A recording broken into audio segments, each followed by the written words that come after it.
always be positive in your thoughts, in your words, and in your actions. Thank you for listening.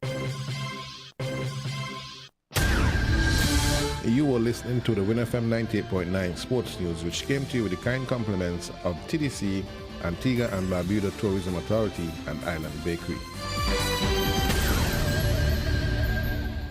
Island Bakeries, good to the last, come for over 2 decades. We have the best sliced bread anywhere on the island, the best butter bread, cakes and pastries, and a staff that's warmer. Island Bakery, and a staff that's warmer. Island Bakery. We also have island-wide delivery buses, outlets at the industrial site Bay Road and on 4th Street, opening hours from 5 a.m. to 6:30 p.m. Easy in the morning. Island Bakeries, good to the last crumb.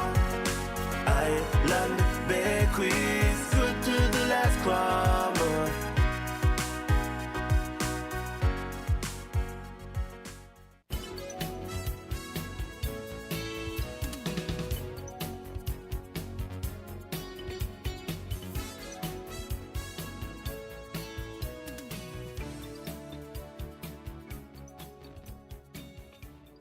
Home and Building Depot is turning green. Get 20% off energy-efficient and eco-friendly products from April 7th to 30th. Plus, during Earth Week, April 16th to 22nd, win energy-saving bulbs and reusable shopping bags. Join us for product demos and expert consultations. Make the switch. We're going reusable. Go green with TDC Home and Building Depot. Hurry in or visit us online today at shoptdcgroup.com. TDC. Together we succeed. Welcome to Island Tea with your faves. Keep it locked in with us for your daily dose of hot tea, only on Win Media 98.9. Good morning, good morning. It's just about 8 a.m. and we are coming live to you from the studios of Win FM. Remember, we're 98.9 on your FM dial. We are being simulcast on TVC Channel 40, Facebook, as well as YouTube. Just to remind you of the numbers, I'll start with the local one this morning. If you have a pressing topic you want to bring to the fore, or you just would like to join in on the conversation, the number is 466-0989 in the U.S., 1-305-921-4619, or 1-718-285-6984, or 0333-440065. To the Federation of St. Kitts and Nevis, a bright good morning. To the regional and international diaspora, a bright good morning as well. Thank you for tuning in today and every day. And by the way, happy new month. Yes, it is the first of the 7th month of 2025. The days, the months, the weeks, they're fleeting and moving fast. Let's make the best of it. We continue to extend our condolences to those mourning in the Federation, to the family of Miss Romney, and to the family of the Four Seasons manager, and by extension the entire Four Seasons staff and management across the waters, and to anyone else this morning in the sound of our voice. We pray God's comfort and blessing over your life and your family's life. If you're celebrating, congratulations. If it's your birthday, happy birthday. Good morning, Quint. How are you doing today? I'm fine, thank you. And you? Doing plenty better. Yes, I did some exercise yesterday. I have a little body hurt, but you know, well, when they say no pain, no gain. Yeah, as long as you have some body hurt after exercise, it means that you did something. Yeah. Oh, you're supposed to have some body hurt. Yeah, so remember, folks, if you didn't get it workout last month in terms of your exercise and your eating, whatever goals, keep the vision before you and just keep pushing. You're going to get there eventually. One day, it really won't hurt as it did when you started. Yeah. So don't give up. So what's on your mind, Quint? Anything you want to start with? Well, I was listening to our news on WinFM this morning. Mm-hmm. And what struck me foremost was the fact that Israel bans baby formula from going into... Not to Gaza? Yeah. But you saw too, I saw too that they bombed a cafe where they killed 20 persons. That's why I told you yesterday, or I said yesterday, let me not say I told you before they implicate you in my business too. They're pushing these people further and further. They're telling them, go there, it's safe.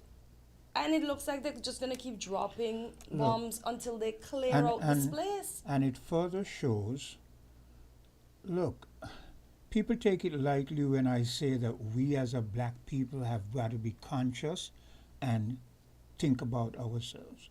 It shows undisputedly, beyond the shadow of any doubt, that the world does not care. The established, developed world, they could stop this.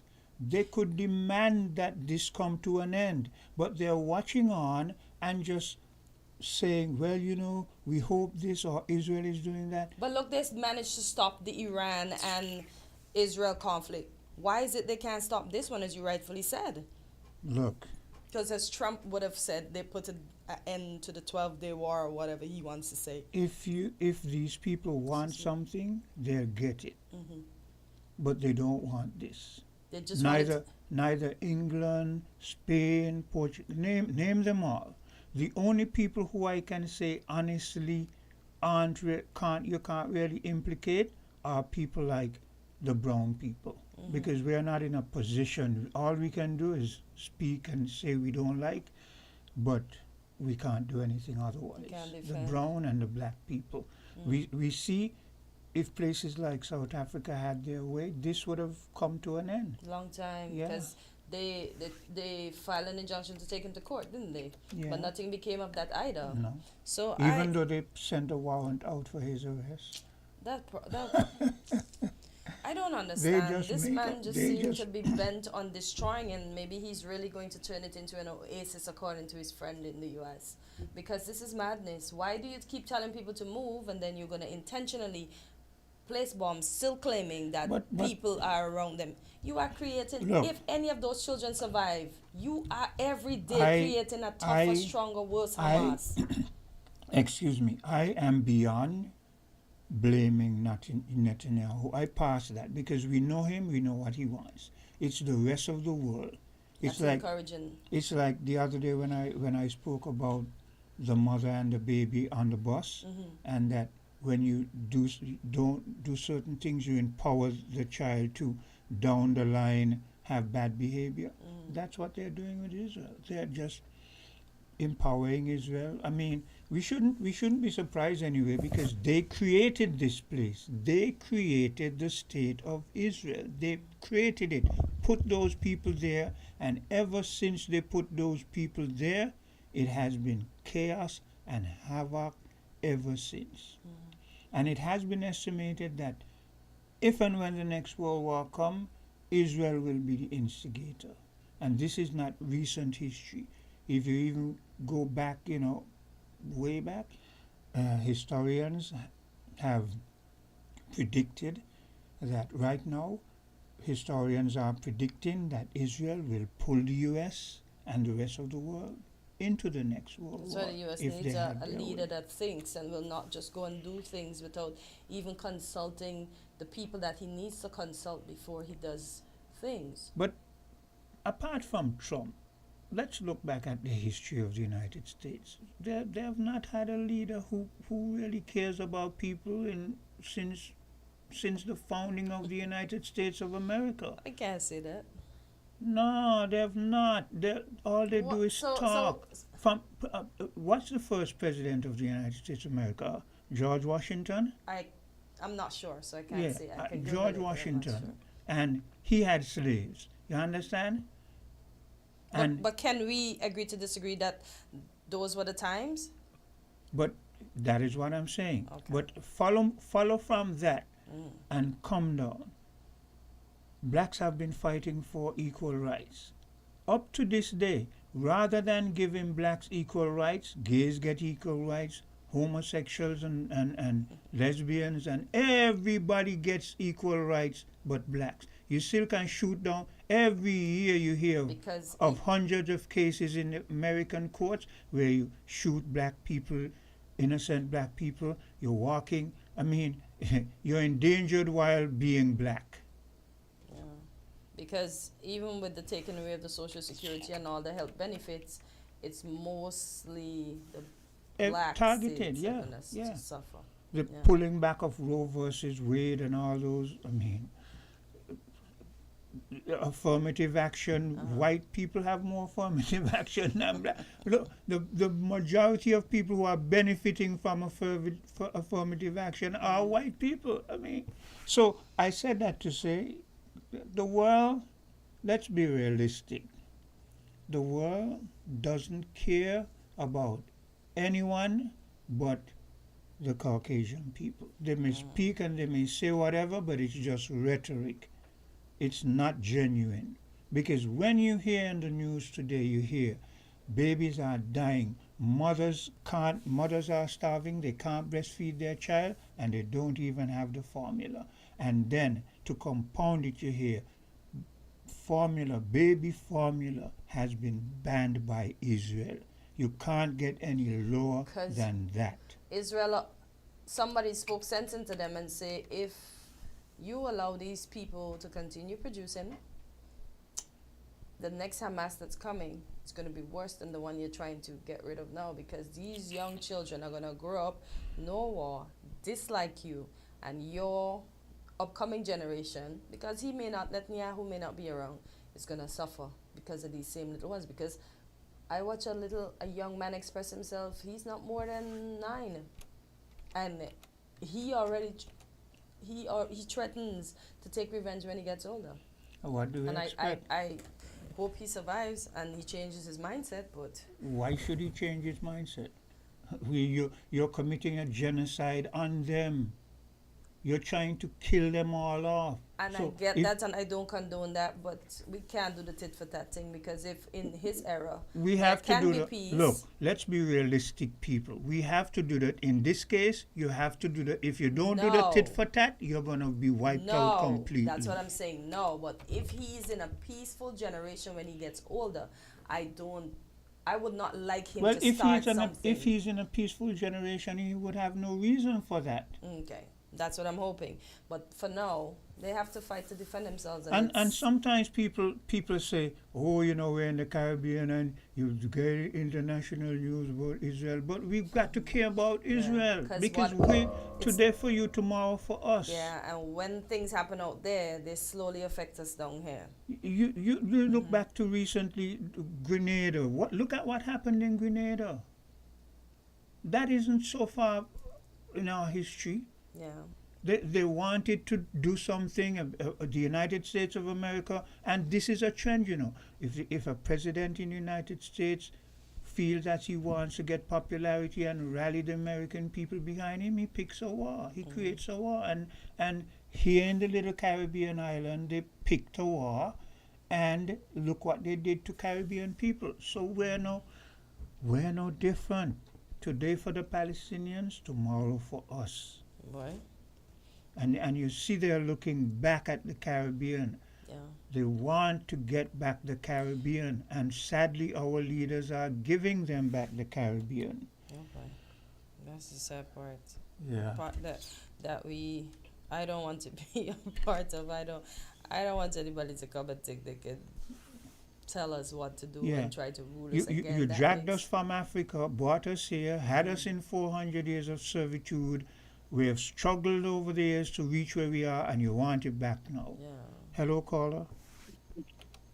Good morning to everybody. Good morning. And greetings once more. In Jesus' name, the only Savior of sinners, from the sins and from hell, and the second person of the eternal Trinity. Now, first of all, I would like to touch the Israel-Gaza situation. But first of all, I would like to say this. Well, number one, we need to become a republic and get out the British Commonwealth as quickly as possible. The quicker, the better. Another issue. A few times on the radio, people have castigated or spoke negatively of gated community. And we spoke negative about having gated community and so on. Or want to have gated community, whichever one is the case. No. A gated community, nothing is wrong with it. All a gated community is people who own land, live in a certain area, and they come together and they decide to block off the area, the lands that they own. Nothing is wrong with that. If me and others, we have lands and we live together, adjacent to each other, and we decide, hey, let us get bound off our lands, and anybody want to enter into our area, they have to get permission and that sort of stuff. Nothing is wrong with that. That is well and okay. That is a gated community. That's for that issue. Now, But concerning Greg, yes. before you go on, sometimes this is why I say you contradict yourself. I hear you and I agree with you to some extent, but remember you're a Christian. Christians preach unity, the embracing and merging and brotherhood of mankind, and this is a form of segregation. Segregation by a set of people, usually in gated community. It's either a rich set of people or people segregating because of race or whatever. So that isn't, a brotherhood of mankind and love and unity and so forth. So while I hear you on one aspect, it's preaching one thing on one hand and practicing another thing on the other hand. Well, they might decide to get off themselves simply because they're taking action against crime. That can be a reason. It all depends on the reason why you do it. If you do it for reason based upon, let's say, race, then that's a wrong reason. But if you do it on reason for crime, protection against crime, you're protecting your families against crime, that is very responsible. It does not mean that you ain't going to talk to people and get on with people, but you want to make sure you should I use the word scanner, whatever, people before they come into your area, which you have all right to determine. So it all depends on the reason why it is done. Okay, we have another caller. Yeah. You don't have to hang up. You don't have to hang up. Hello, caller. No problem, cool. Yes, good morning. Yes. Good morning. This is what you call a creep up, this gated community thing. Yeah. Right? And I, for one, would be totally against it. For one, it is reverting to a past when, for instance, even Frigate Bay, there was a gate and people basically had to pay to go to the beach. We really want to go back there? Do we really want to go back there? No, it's ridiculous, and it's totally unnecessary now. I mean, people are living quite happily without any kind of gated community over here. They've been creeping up in the South Peninsula, and I feel there should be a stop to it. Okay, it's all well and good to have, let's say, a development, let's say a condominium development, and in total, and you have security and so on, that I can understand. Yeah. But individual homeowners with house lots, where roads are to be kept by government, not them, okay? Security is to be provided by government. They have no call putting no gate nowhere. Okay, that is definitely an idea which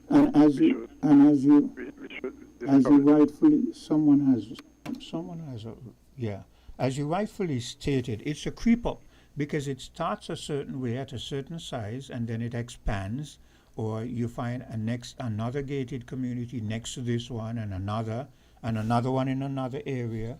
Yeah, so where does it end? Exactly. And eventually you're blocked from the beaches and entering certain areas. Yeah.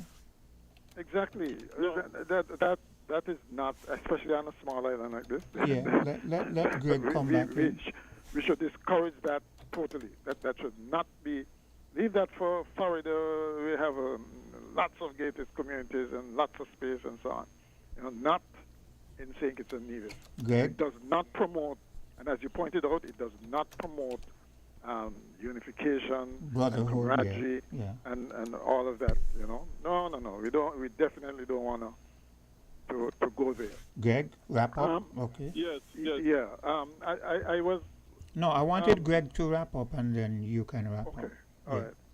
Greg, wrap up. Yes. If me and others come together and we agree to combine our lands, private lands, together in some kind of gated community, nothing is wrong with that. It depends on the reason why you do it. You know the definition of apartheid?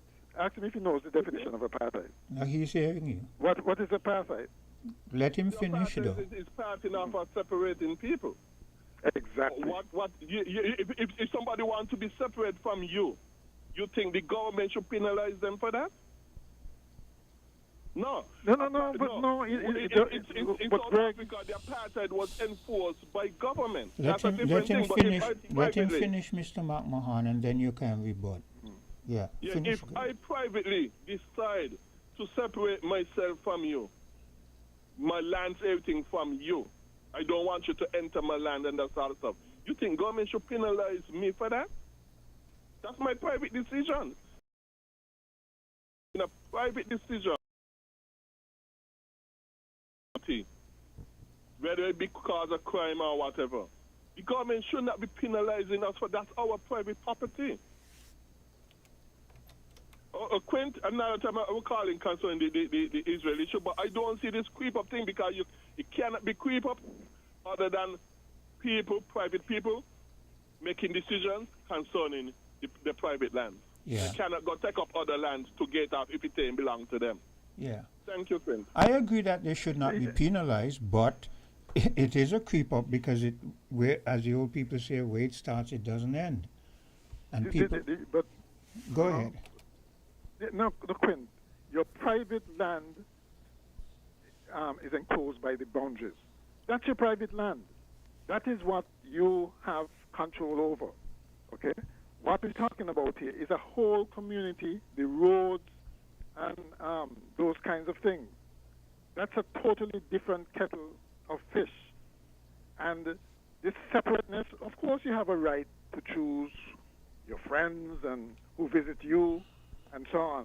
But don't tell me you have a right to control the government road as well. It is a public I access agree. and those kinds of things. But- That's but- totally different. But hear this. I thought, like I said, I don't have a monopoly on knowledge. I thought that when we heard of gated communities, I thought that they would be responsible for all of the infrastructure within that gated community, like the repair of roads and whatever. Don't expect the government to do that and then expect not to be penalized. The government now has a right to penalize you because the government is responsible for the infrastructure and so forth. Right, that's what I'm saying. You have a condominium development or something like that. We don't have unrestricted access to, let's say, a Marriott, okay? Yeah. And the facilities inside there. But it's still public in the sense that you can go there and conduct business and do and so on. Yeah. Right? So it is not that it's totally unrestricted, right? But this thing about a whole, you're talking acres of a community with roads and so on that are put in, and it's the separateness just reminds you of apartheid, and we don't want that here. We absolutely don't want that here. And another point too is that when you have these people who say they're gated and they have security then determines this indiscriminately or discriminately who gets in. Remember Trayvon Martin, where a particular man just decides you don't belong here and you You're a threat. Yeah. This man decides somebody else is a threat, Yeah. and then takes action. No. Because that would be the next thing. Eh? That would be the people next in those thing. communities. The people in those communities can then demand to have their right to weapons and stand your Defense, ground yeah, laws and yeah, those kind yeah, of things. No. We don't want to go down that road one bit. Yeah. But there's one last thing that I wanted to say. This thing with what you mentioned about the banning of baby the- formula. No, the Caucasian thing. Oh. You know how many races we have on Earth? Well, So to say, from my understanding, if I remember in history, I know there were supposed to be 5 races, right? Some of those races we don't use. Let me see. It was the Negroid, the Caucasoid, the Mongoloid, the Australoid, and the American Indians. Those were the 5 races back then. I don't know how it stands and today. in between there you have a lot of different, whatever you call them. What you call mixed race people. That is a whole Right. other story. Right. So I think you're going a bit overboard when you say it's all everything is intended for the Caucasian. I would not say that. It just so happens that they have the power at this point in history. That can shift. So the definition, if you look for the definition of what did they say? I can't remember. But power is what determines how a people deals with other people and integrates or segregates from other people. Power. That word power is the key factor, and It is the key. and check the other races around the world and see who has the power structure. And that is why I said Caucasian. And see who, and not only that, and see who is the threat. Yes. That's why you think they're going after China. Yes. Right. But it's a good thing for our race in a sense, because I think you see where they just said that USAID has now abandoned all foreign aid, and 14 million people facing death because of that. Yes. Yeah. It's going to force our government, a lot of them in Africa, I it's going agree. to force our government to Be look self-sufficient. after its people more. Yeah, Yes. Yeah. Right? Because that is our problem, you know. That is our we have problem. We have governments and leaders who are selfish and greedy and don't have a vision of a better position in the world for our race. Yes. They just don't have the vision. They're not Yeah. conscious enough. Yeah. Right? So I think it would force people, just like how this immigration thing in the United States is going to make people think twice before wanting to migrate there, go there and have their kids, those kinds of things. Yeah. Right? Stay in your little corner of the world and improve it. Yes. You know, Yeah. because we have control over that. Yes. I Okay agree. then. Okay. Well, thank you for your contribution. Let's take a commercial break and we'll be back. We're different. We're 98.9. 98.9. Win FM. Build strong, grow together. Let Hartsford's building and Nevis centers lead the way. From tools to materials, we've got it every day. Hartsford's building and Nevis centers, a name you can trust. For every dream protect, don't go and build with us. Dream with us, grow with us, build with us today. Hartsford's is the partner that helps you pave the way. Maybe it's the way the brilliant gold liquid reflects our sunshine, or how the bright blue of its label mirrors the clear Caribbean skies overhead. Maybe it's the fresh, crisp taste of this beastly cold beer on a scorching hot day. Maybe it's even the way it brings us all together. But one thing is for sure, Carib is very much a part of who we are wherever we're from in the Caribbean. Carib. It's the way we play. Drink responsibly. Welcome to Island Tea with your faves. Keep Keep it locked in with us for your daily dose of hot tea, only on Win Media 98.9.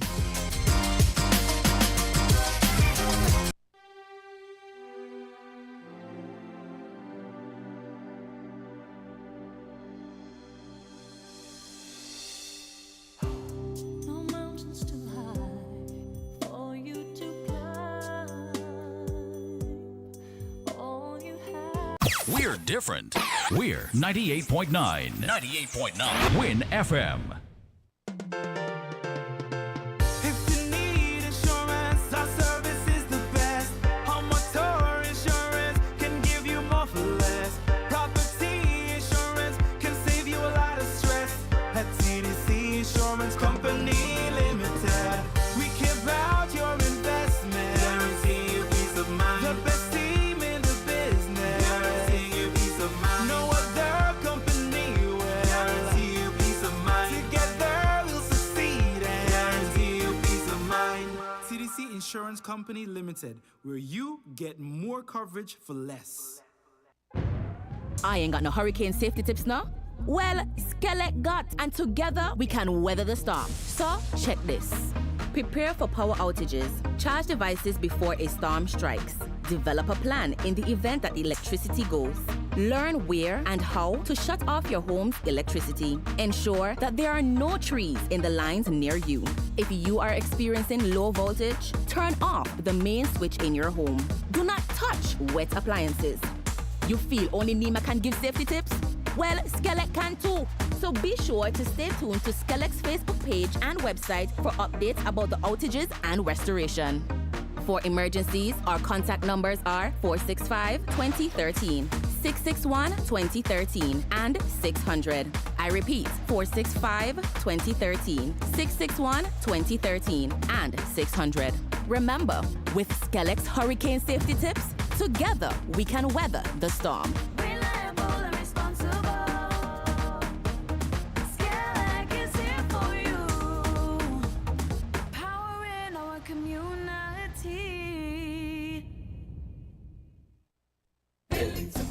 Electrical supplies, furniture, appliances, carpets and tiles. It's the company where you can get it all. All at TDC Home and Building Depot. From lawn and garden, the TVs and stereos. All at TDC Home and Building Depot. Come on down, get what you're looking for. It's all at TDC Home and Building Depot. I ain't got no hurricane safety tips now. Well, Skellett got, and together we can weather the storm. So, check this. Prepare for power outages. Charge devices before a storm strikes. Develop a plan in the event that electricity goes. Learn where and how to shut off your home's electricity. Ensure that there are no trees in the lines near you. If you are experiencing low voltage, turn off the main switch in your home. Do not touch wet appliances. You feel only Nima can give safety tips? Well, Skellett can too. So be sure to stay tuned to Skellett's Facebook page and website for updates about the outages and restoration.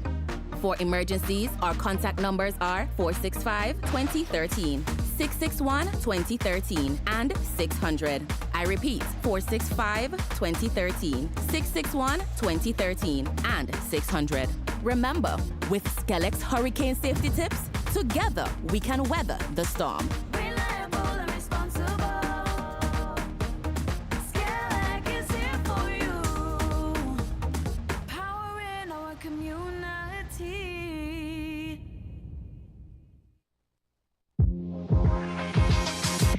Welcome to Island Tea with your faves.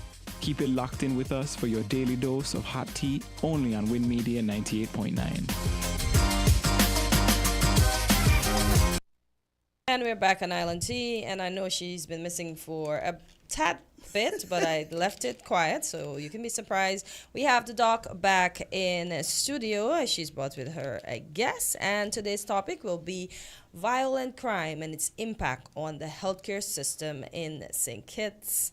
So, Doc, good morning. Welcome back. How have you been? Good morning. I've been fine. I've been very good. So, yes, I was not here for, I think, the last 2 weeks. work-related, I know. family visitors, quite a lot. So sometimes it became a little bit overwhelming, my commitment to the hospital, being on call. So sometimes it Understood. interrupted the time when I wanted to be here, having to be in the operating room. So I've been long wanting to discuss this topic, violent crime and its impact on the healthcare system in St. Kitts and Nevis. So we're talking essentially about our federation, and I feel that this is very important because we often talk about what happened on the streets outside on the ground, but there's so much that happens in the healthcare aspect that influence and that creates these long-lasting effects. So we have a special guest here today. Our special guest, can you introduce yourself?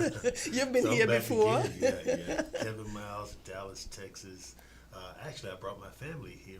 My siblings came and visited the island, and so we enjoyed ourselves for 2 or 3 days. Get closer to the microphone. And we enjoyed ourselves for 2 or 3 days, and we really are here excited about supporting this topic because this topic is very, very important about violent crimes. So let's jump right into it. Alrighty. So I was impacted on bringing this topic based on a case a couple weeks ago. A young adult male presented with multiple stab wounds, brought to the emergency room after midnight, in and out of consciousness. Of course, we're knowing that he's having high volume of blood loss. The person is in respiratory distress. They're combating. He's stabbed in the chest. He's stabbed in the abdomen. He has stab wounds to the back. And of course, the team is called in the emergency room. He had multiple procedures done in the emergency room where tubes were placed in his chest to evacuate the blood that was inside of his chest. As a result, both his lungs were collapsed from the stab wounds. He had lots of blood in his chest. He was stabbed in the abdomen. Ultrasound shows that the abdominal cavity was filled with blood. He was rushed to the operating room, had the abdomen open. We call that a laparotomy, and he succumbed to the injury as a result of significant blood loss. Even though we're getting the blood bank, we're infusing him with packed red blood cell, frozen plasma, we're opening all the solutions and pouring in as much resources, and we're there for 3-4 hours. And every member of the team is doing their part, and the individual succumbs, of course. That is what always strikes me. Middle of the night, long hours, and the impact that this is having on all of us in the community, in the healthcare system. All right, so no one is excluded. Oh, wow. So first, let us get into the definition of violence. So I'm going to take this specifically from the World Health Organization, which defines violence as the intentional use of physical force or power, threatened or actual, against oneself, another person, or group or community that either results in or has a high likelihood of resulting in injury, death, psychological harm, maldevelopment, or deprivation. But today, our violent crime, we're going to focus on more of the homicide. I know there are different types of crime, but we're going to focus on the violent crime and how it impacts our healthcare system. Okay, so what are the factors affecting violent crime rates? So I did a lot of research to get this information. So most of us know there is economical conditions, okay? High crimes tend to occur mostly in the under or the poverty area, the unemployed regions, and those persons who lack economic opportunities. You can think of it. Issues such as the social issues are very important. There's social inequality, family instability. Studies show that most persons who are involved in crime or crime-related were raised by a single parent, often the mother or the grandparent. And so this contributes significantly to the crime levels.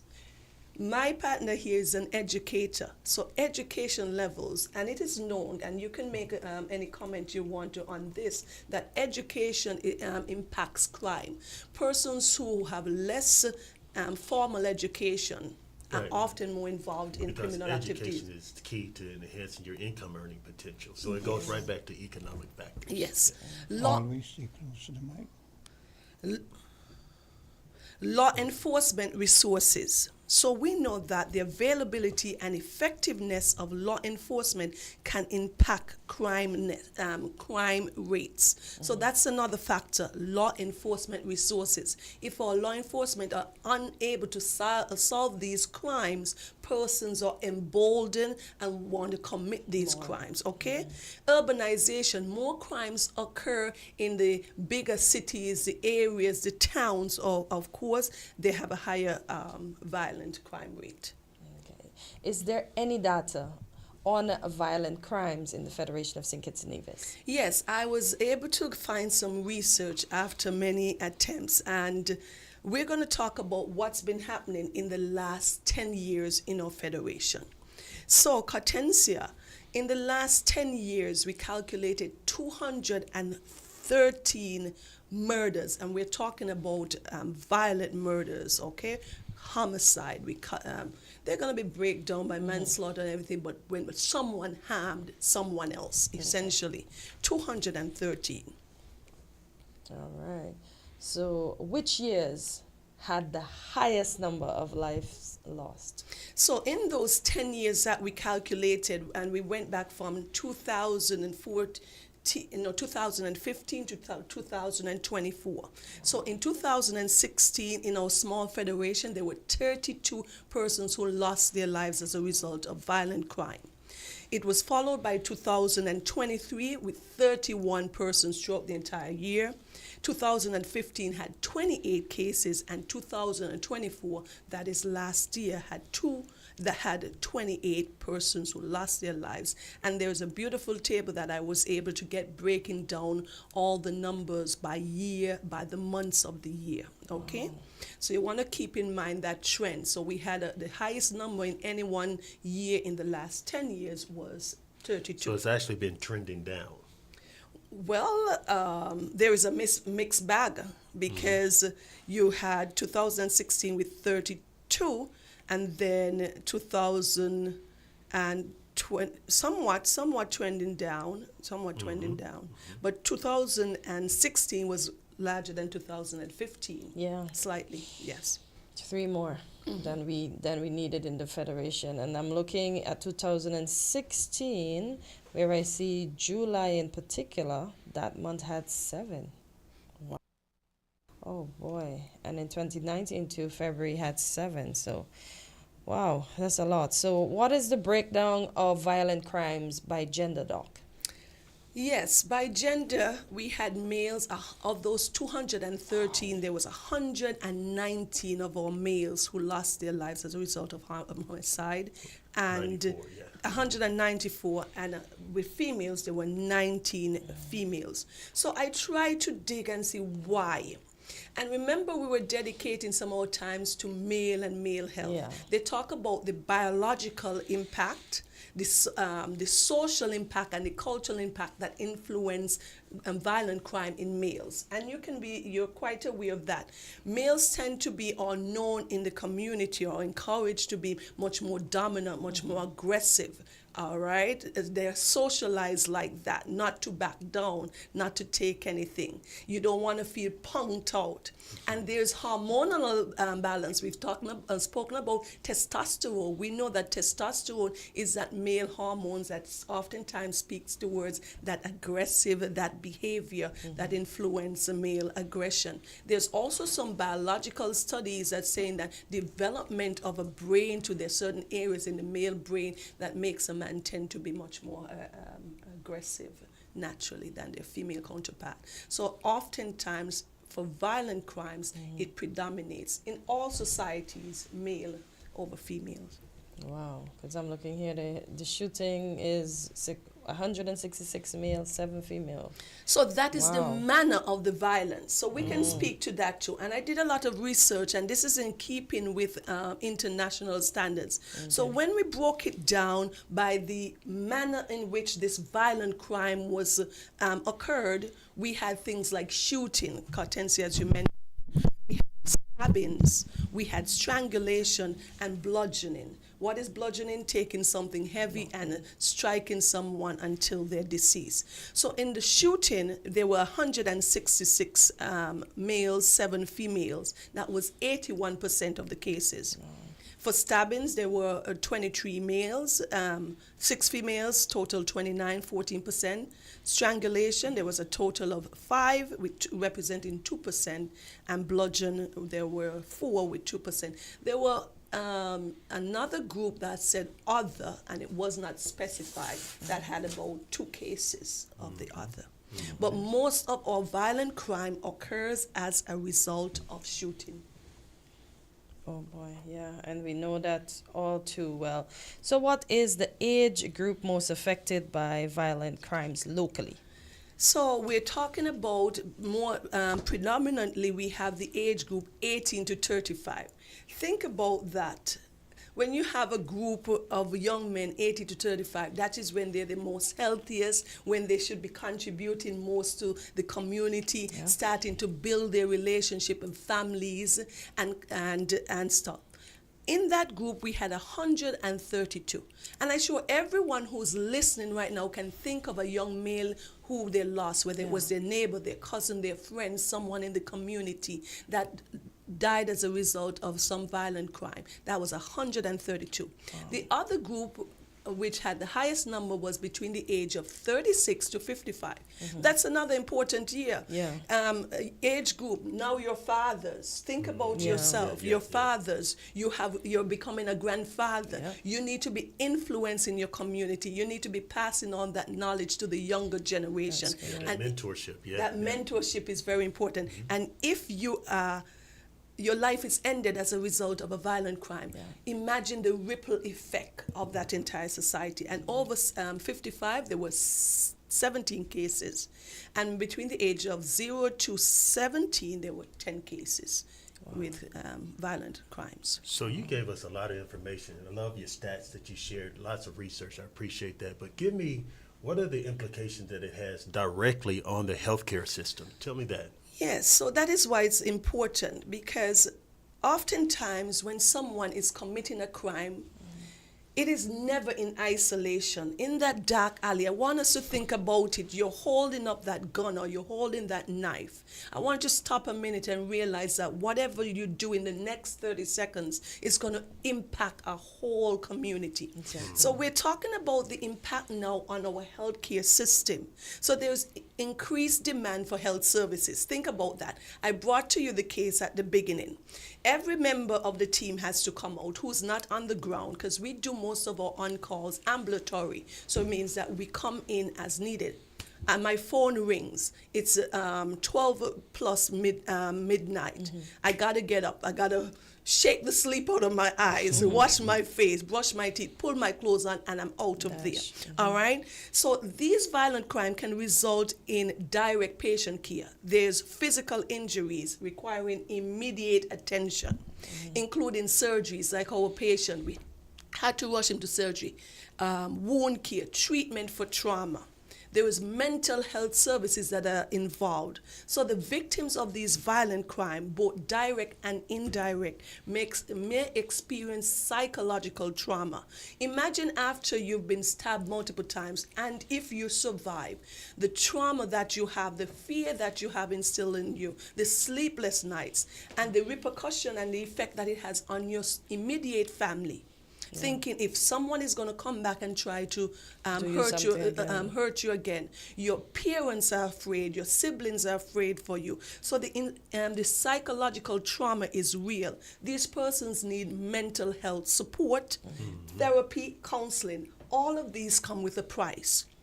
We're talking about the emergency services that we use. Think about our emergency department, our fire, our police, our EMS that has to get on the scene in a timely manner. They have to bring life-saving equipment with them. The oxygen on the ambulance, the IVs, stop the bleeding, those immediate auxiliary support before you get to the hospital. What about the burnout and the impact on the healthcare worker? After you've been working all day. Already strained. Strained, yes. We have a small team. Our team is very limited. The same team who works the elective or the planned cases in the day is the same team who has to come back for emergency. You know, the general surgeon, most of our communities, we work our cases on a Thursday. So you do your surgeries, you end 3, 4, whatever time you end. And you're called back in at 10 o'clock for another emergency. And that is the burnout. So it becomes not only physical, it becomes psychologically burned out, all right, among the healthcare profession. And then there's job dissatisfaction. The violence can lead to a lot of job dissatisfaction, absenteeism, because I don't want to deal with this anymore. I'm putting in for a long leave. I don't want to be a part of this, okay? Because of all the mental health stress, the PTSD. And on the healthcare worker, although this individual is nowhere related to you, first contact, there is an impact when you lose an individual because of this violence. You're doing your best and you're hoping, and that person, and you feel oftentimes like you have failed, although it is often beyond your control. So what about the long care and long-term health consequences, physical health? After you've saved them, this individual is saved. There's long-term chronic pain, chronic wound infection. These persons may have lost a limb. They need long-term physiotherapy treatment, and all of these that impact the long-term mental health. They have to keep seeing the psychologists. They have counselors they need to see. So all of these add, and the social and economic impact. What happens when there's lots of violence in a community, right? It disrupts the social network. It impacts employment, and it leads to increased healthcare costs of the individual and the community. So it's a financial burden ultimately. Yeah, because I know it impacts tourism as well. People on the outside, how they view coming to the island. So that's really important. So it increased healthcare costs. Think about when we had that individual in the middle of the night, the resources that are needed, okay? All of the supplies that we use for that individual, it's astronomical, and it really is not the true cost sometimes of which the individual is charged at the end of the day, because the institution consumes or supplements a large portion of this. What about the insurance? When crime increases, its impact on your health insurance. Health insurance rate goes up significantly. Okay, to sort of offset some of these burdens, and lost productivity. If you have 6 young men who were involved in violent crime, if they survive, they're hospitalized and they're on sick leave for many weeks, even months. So that is the loss of productivity. And I think it's on the institution too. I don't know any stats on this, but I'm thinking those violent crimes come in the wee hours of the night. And Not it's really, early. it could be any time, huh? Anytime. And I wanted to say too, what if these young men and women don't have insurance? That's the next cost on them too, because you're already down. You have lost productivity because you're down.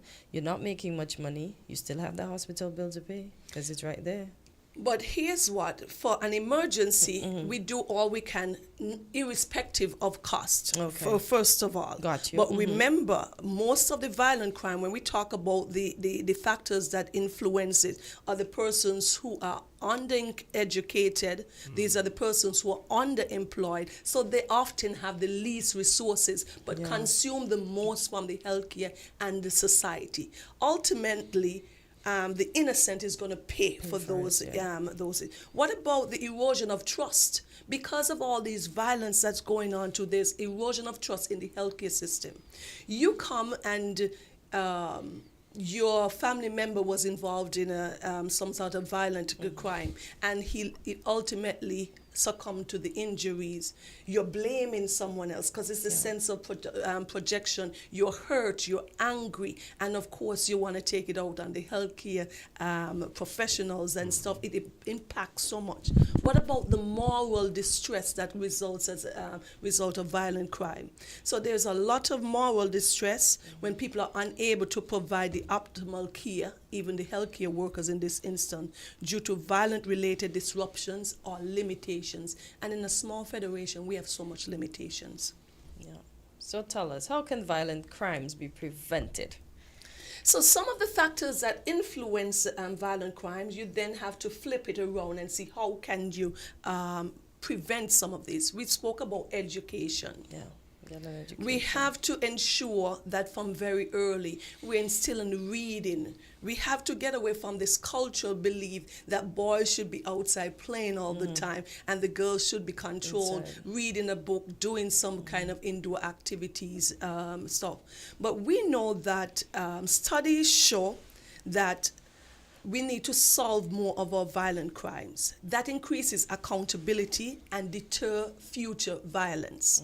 Research is clear that the thought of getting caught, not the severity of the punishment, is what can deter crime. And if our law enforcement are under prepared or ill prepared, don't have the resources, and the crimes are not being solved, that perpetuates more crime. Because if I can get away with this crime, it emboldens the individuals. Yes, it emboldens them. We need to make data-driven investment, okay? Develop and fund crime prevention strategies. And that comes from all of the policymakers on top and everybody as who are part of the community. We can do that. So we want to include social and public health services, supporting the youths in different activities, finding after-school events and stuff that they can participate in, the arts. You know, children are not getting involved. Keep them active. They're not getting involved in plays and different poetry and different things that if we got our youths involved in that, they would not have enough time to be idled and doing a lot of naughty stuff. You know, and even the idols, they play games, and these games have violence in it too. That could be a stimulating influence of gun violence. And just to kind of double down on what you said about it takes a community, so having neighborhood watch or crime watch to be able to be on alert so that whoever they may be perpetuating the crime will know that their chances of getting caught will increase. And what about changing the mind, the stigma of the society? Because I'm just be the devil advocate and say, oh, yeah, I'm from Irishtown, so I should be a gangster. How about us changing, or McKnight, or some, Newtown, some of the communities? We need to just change the mentality of everybody that lives in there. So that is where the investment comes in different communities, if you know, and the community is more at risk. And remember, we also said the economic disadvantage of most of these communities is one of the underlying problems. I would always say, two of the greatest root is the socioeconomic and the educational background of most of these individuals. We also need to address trauma, to prevent trauma. Because brokenness creates more brokenness. A lot of our individuals or young males, they weren't supported by their fathers. They didn't have that relationship. And it is important to understand that a woman cannot raise, or she should not be raising a male on her own, in that, because she cannot teach a man to be a man. I don't know if you have something to say on that, Mr. Miles. I just think that, reaching out, making it a community thing again, just like coaches in sports, having well mentored and models on hand, willing to serve in the community. So that'd have a large effect. So persons who have been traumatized, maybe physically abused, because once you see physical abuse in your surrounding, you have an acceptance for it, and you perpetuate it. So we have to start having counselors in the schools as well, addressing some of these issues, these experiences of the youth. So trauma creates more trauma. So we need to break that cycle. And we need to commit to recidivism reduction. What is recidivism? The rate at which persons who are incarcerated return to incarceration. So that is what we talk about recidivism. In the United States, there's a study that showed that recidivism is declining, but still 70% of persons released from prison will return in 5 years. Wow. And we do have similar in our communities, persons. And why is that? There's no programs for them. Re-entry into community. Once any employment information data, have you ever been in prison, incarcerated? You've got to tick that. And that's an absolute rejection of your resume, irrespective of. So there's no plan for re-entry into the communities. And that is where we still have a lot of work to do. And we say also that we need to have better data. We cannot solve a problem if we don't measure it. You often talk about data is king, honey. Data on crime, arrest, backlog, punishment, we need to get it because it's hard to get. So if we have this data, our lawmakers, persons who are in charge of putting in rules and regulation and establishing the laws will have this data, and we need to work on this, okay, before it continues to get worse and worse. Because I have seen many persons who have made comments, and I stop when they say, oh, well, they're just killing each other, they're just hurting each other, but it has nothing to do with me. You are lying to yourself. It has everything to do with all of us. Eventually, we'll get over there. Caller, good morning. You're live on Weekly Dose. Good morning, Doc. I don't want to condemn you by making the statement that you have made, that a woman is not capable of training a boy to be a man. Because I have always learned that the hand that rocked the cradle is the hand that ruled the world. I was raised by a single parent, my mother only, and all of her children. And at the same time, discipline was high. I get the most licks to keep me in line. And if I didn't have her to do that, I probably would have been dead, hospitalized, or in someplace else. But she was firm, fair, sometimes not too fair, but very strong. And never underestimate the power of a woman. She have the ability to go downtown and slap a big man in his face, her son, and walk away without one shake. She could do that. Women have that ability. So that sometimes they play it down, but they can do a lot of things more than men and get away with it. Okay. When it comes to training. That's for your comment. The other thing that I want to tell you, people who commit crime, the one who commits the act, I want you to look carefully at the United States. The United States have a president right now. He pulled away from going into war by saying that he had bone spurs, whatever that is. But at the same time, he didn't want to go to war, but you know who is going to war? The children of the poor people. And he will quickly put one of them up front to fight any battle. Now, when it comes to crime, those people who secretly aided and abetted hoots and then play like innocent, like they didn't do anything. They started the whole thing and they get away with it. But the person who put their hand in it, that's the person you hold. That's not the person who really committed the crime. The crime started by somebody who started and instigated the crime in the first place. And so sometimes we have a tendency to look the wrong places. We must not blame, like you say. Don't blame the fireman. Blame the person who light the fire. The fire department only come to put out the fire, but to blame him because he take long and he comes slow. But the man who light the fire have a tendency to get away. So in everything that you say, it is good, and it's only add to what you are saying. It's not taking anything from it. Thank you. Continue to teach, and we appreciate everything that you are doing. Thank you, caller. Thank you so much. I want to clarify because it's important when you bring data, and I often am supported by data and the research that I do, that a two-household parenting style where you have both mother and father is the most successful. All right? Those are facts, yeah. Women oftentimes have to do it alone, but it's not the best at all. There's certain standards, practice, behavior traits that a boy should learn from his father.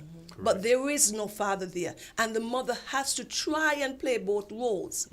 But studies show that most crime and persons who are involved in violent crime are raised by single mothers. This is data. So it really should not be so. I am in no way downplaying the role of a woman because I'm fist up in the ear for womanhood, everybody who knows me. But it should not be on the mother alone. You're correct. We should have our men joining up and supporting. We know when a father is not in the home, the repercussion on the children. Okay, so that is why it's important to clarify this. But I heard the caller and he made some very important points. And I don't usually interject, but I agree with you 100%. The man, no one, look, you're a man. Correct. I'm a man. One of the things that people misconstrued when you have a single mothers is that there are men in the society that the boys look up to. So they still need that man factor. Absolutely. You need a man to be a man. And it shows that our society is broken when we put it on the woman. Yeah. You know, when it's normalized to see the single family household. Well, that's not the ideal. That's not how it's designed. So Yeah, and although the mom would tell the kids to stay inside, they will still go out when she's out making a hustle for everybody. Because sometimes these women have 2 and 3 jobs just to support the amount of children that it's they just may simple have. things. 2 heads are better than 1. Yes. And that then has a repercussion on the economics of the household. Absolutely. Remember, we talk about factors that influence the violent crimes. Yeah. Then we have the economics. When the mother... Go right Okay, ahead. caller, go ahead. You're live on Weekly Dose. Yes, hello. Yes, most of this crime talk has been focused on people who are not so educated and down the strata in where society is concerned and that sort of stuff. But trust me, a lot of crime are white-collar crime. A lot of crime are taking place by the very educated and the very high-class people. A lot of crime is taking place because a lot of corruption is there. Government, in the medical profession, in the law profession, in the teaching profession, in the bank profession, you name them. A lot of corruption, crime is taking place in those circles. But those ones are not causing people to lose their lives or put pressure on. Yeah, it's a type of crime that we're alluding to. It is my understanding, and I have heard, that where a lot of these gangs are concerned, the backbone for a lot of these gangs are people who you ain't expect in society, that are supporting them, and that are the backbone for them. Where you think they get this load of guns and stuff from? No, we don't. I don't know, so I won't venture to say. Okay. No, you see, the reason why the uneducated are not so educated people and so are mostly blamed is because they're the ones who are mostly caught and go to jail. Whereas the uppity ones, the very educated, very well-off ones, in all kind of high profession, they do not get catched and locked up anywhere near the numbers as those in the lower parts or rungs of society. Okay. And we are missing that vital aspect to this crime thing. Thank you. Thank you. Thank you, caller. Thank you. So I listened to his point, but I want to make some clarifications because it's very important. Our discussion is violent crime on the healthcare system and its impact, because we keep having that. I start, and I often do, by an inspiration and storytelling with my experience with the healthcare. Yeah. We are not speaking today on white-collared crime. We know that they exist, and we know that crime and violent crime is such an extensive with so many interconnection. I'm not saying that he's wrong, and we are not creating any division between the educated and the uneducated. We're talking facts, and this came out in our factors affecting violent crime, and I want to reiterate this. We talk about economic conditions, the social factors, the education levels, law enforcement resources. So it's not just about education versus the non-education, but studies are correct. And remember, the data is king. It is not putting the haves against the have-nots or the educated against the uneducated, but data are showing in the urbanized community, in the underdeveloped community. That's why I made the statement. Yes, the socioeconomic communities that are lacking, disenfranchised. they're disenfranchised. Exactly. Those are the ones then, because of the trauma that is associated with that tends to do more of these violent crimes. And this is what we're speaking of, okay? Yeah, because even though, as he would have mentioned, that you have the persons at the top, they wouldn't come and target me and you, Doc. They'll go to the society that is disenfranchised and target those folks to do it for them. however the case or whatever the case. But yeah, we're just but talking we want to stay as a team. Ultimately, my goal here is not to be political, not to create any division, but bring data and facts and how it impacts the healthcare system. We have to go back to the classrooms and start early and making sure that we guide these young men accordingly, getting them the right support, getting their families as much support as we can to solve some of these problems. Because it's not in the backdrop of who and who's doing what. It's about how do we get to a solution. Because it's a point where we at the healthcare system, because of the strain, the resources that it consumes, and most of these resources are not, I'm going to be real, a lot of these bills are not paid or not covered. The institution, the government has to subsidize quite a large percentage of the health care here in the Federation. And there's going to become a time when we lack much more resources because if you have a household and you have more going out than what's coming in, at some point it's going to go belly up. Belly up, indeed. Yes, and we don't want that. Nope. So we're showing the connection between the violent crime and the health care and how it affects all of us. All right. Okay. Anything else to add, Doc, or you're just going to end right there? No, that's good. That's all right. She ended on a good piece of advice. So please let us just look at it from the angle that it was being presented this morning, and let's try our best to be better in society. How should I say? I would say be watchful and vigilant. Exactly, and implement some of the things that we need to do to curb the violent crime in society so we do not have the pressure on the healthcare system. So thank you, Doc. Thank you to it's Kevin? Kevin, yes. Thank you, Kevin, for coming in as usual. And to the folks that's listening, I hope the Doc would have educated you, you've grasped what she's saying, and you'll share it with someone else. Thank you for joining this morning. All right, good job. Have a great day, everyone. The Sound, 98.9.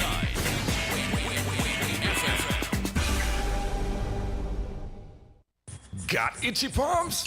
That's a sign. Money could be coming your way with Scratch and Win from Caribbean Lottery. It's the easiest way to win instantly. No waiting, no fuss. With tickets starting from just $2 up to $20. Win over $35 million in prizes. The higher the price, the bigger the prize. So scratch today for your chance to win up to $200,000. Available at Caribbean Lottery agents island-wide. Must be 21 years and older to play. Kids and neighbors, it's time to celebrate! We're raising our glasses and saying cheers to 20 years as your trusted telecommunications provider. And because we love our amazing customers, we're giving you the chance to win. Every week, we've got exciting prizes just for you. And that's not all. Step into a cash vault for a shot at $2,000 in cash. To qualify, switch to Digicel, activate a 3-day plan or higher.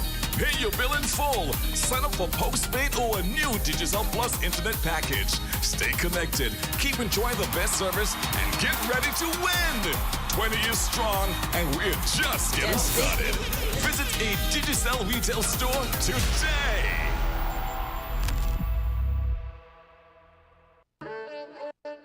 Magnum, my brand. Everybody put your Magnum in the air now. From you a drink Magnum, make me see. Take charge of things now your place now. From the river to the beach to the street. Hot Magnum when me have in a me hand there. Give her a sipper, she tell me sweet. Look for me watch for your quick time check. Yeah. Right now a Magnum a for your beat. Enjoy yourself every day of the week with a Magnum. My life I forget sweeter. Must be 18 years and older to drink. Drink responsibly. Here are your hosts for Value Mart IGA Special. Running June 26th and July 9th. Now our Value Club Blue Tank Specials. Kraft barbecue sauces are just $7.99 each. Essential Everyday vegetable and canola oil, $13.99. Essential Everyday shredded and chunk cheeses, $7.99 each. Banquet breakfast sausages, $7.99. Essential Everyday fries are just $14.99. Essential Everyday disposable containers, $15.99. And now our very low weekly Value deals! IG and essential everyday peanut butter, creamy and crunchy, $8.99. Essential everyday pasta, $4.99. IGA or essential everyday salad dressing, $9.99. Essential everyday oats, quick and old-fashioned, $15.99. The AM toothpaste, $4.99. Nature Valley granola bars, $12.99. Shop smart, shop value mart. Tell them in Spanish. sea listo y haga sus compras aquí en Value Mart. Hello, this is Harper's. You got a clock, you got a chair, you got some headphones. Yep, we got that. What about a stapler and printer? Yep, we got that. Do you have a floor mat too? Yep, we got that. Tell me you got some cables and a projector.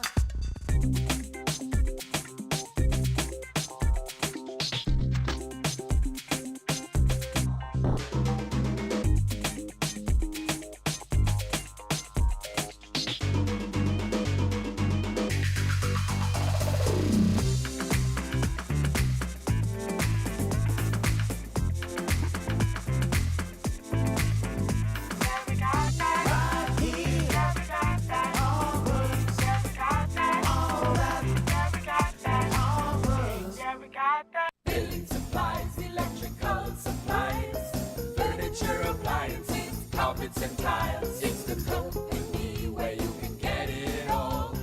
All at TDC, home and building depot.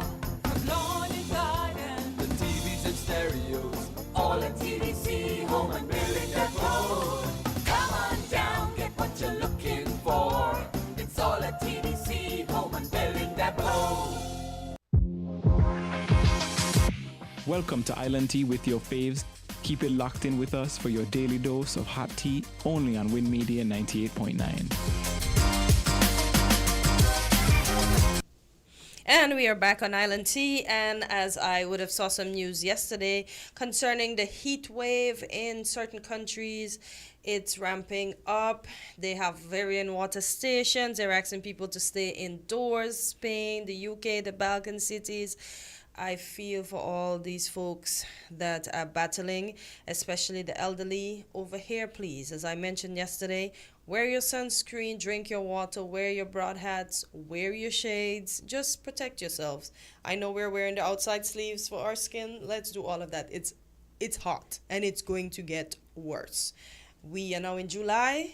Summer is continuing to present itself, so let us present ourselves ready for this summer season. And as we speak about the heat waves over there in Europe, that is making its way or is here already, there is a headline that says Caribbean small island developing states, that's Caribbean SIDS, to convene in Grenada to ramp up investments to tackle water security.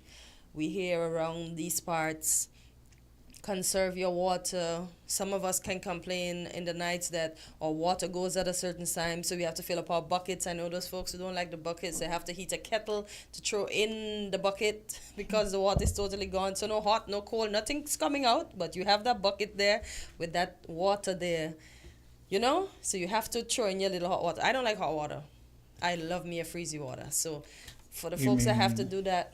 You mean to bathe? Yeah. Okay. So you would have filled up because, by 6:30, nothing coming out the tap, hot nor cold. So you would have filled up. So, once the water is in the bucket there, it gets the temperature. If it's not a hot day, it is not warm. It is cool. So people have to heat their kettle and pour it in, to get the water to their liking. So I don't know how, it's amazing how we acquire certain things, certain tastes quickly. It's amazing. We're adaptable folks. Yeah, it's amazing that we as a Caribbean people have reached a stage where we can't seem to take a bath without a heater. It's weird. When we were growing up, we use the pipes and whatever, and water's good. And even in your bathroom, man, I tell you, the water was. You look at the water running for a little while before you But you even remember, Quinn, when water would sometimes we get rusty water. Yes, yeah. Listen, I enjoyed growing up, but water was cold, but I enjoyed. I think that's why it's hard to get me to bathe in hot water now. I just don't like it. I don't feel clean. I don't feel clean at all. Caller, good morning. You're live on Island T. Sorry, it's me again. Now, you mentioned sunscreen. It is my understanding, and I have heard it, that the sunscreens that are made in the U.S. are very dangerous. Those that are made in places like Europe and so on are a bit safer. So what makes the one in the U.S. dangerous? I've heard explanation. Really and truly, I don't remember all the explanations about it. It seems as though because of certain restrictions the government, the U.S. government have against what you can put in or whatever where the sunscreen is concerned, whatever it's made the one made in the U.S. worse as compared to the ones that are made in Europe. In other words, the ones that are made in the U.S. are more connected with skin cancer and that sort of stuff than those So that you're are saying made the ones in made in Europe the U.S. are only for folks who have a condition? No. What I'm saying is that It's the cause of? Yes. I have heard that the sunscreen in the U.S. have a higher cause of causing skin cancer than those in Europe and so on. No, let me say, you're talking about heat wave and that's also, but it's very interesting because studies have been done, and one of them, I think, what I read about what done in the U.S., what done by the UN or something like that, that the banning of single-use plastic bags, so-called singles, because I don't believe they're single-use, but so-called the tissue plastic bags, the producing and transporting of the alternatives put much more CO2 in the atmosphere than the producing and transporting of the T-shirt plastic bags. But that's very interesting. Now, lastly, I would like to say, now, based upon the Bible, well, that has a lot to do with solving crimes too, that the doctor was speaking about. That's the only solution for solving crimes, doing things according to the Bible. But based upon the Bible, infrastructure, the putting in of infrastructures and that sort of stuff, like roads and that sort of stuff, electricity and that sort of stuff, is not the duty of government. It is the duty of the private sector to provide all these things. And government does not have the biblical authority to disarm anyone. So I said all that to say this.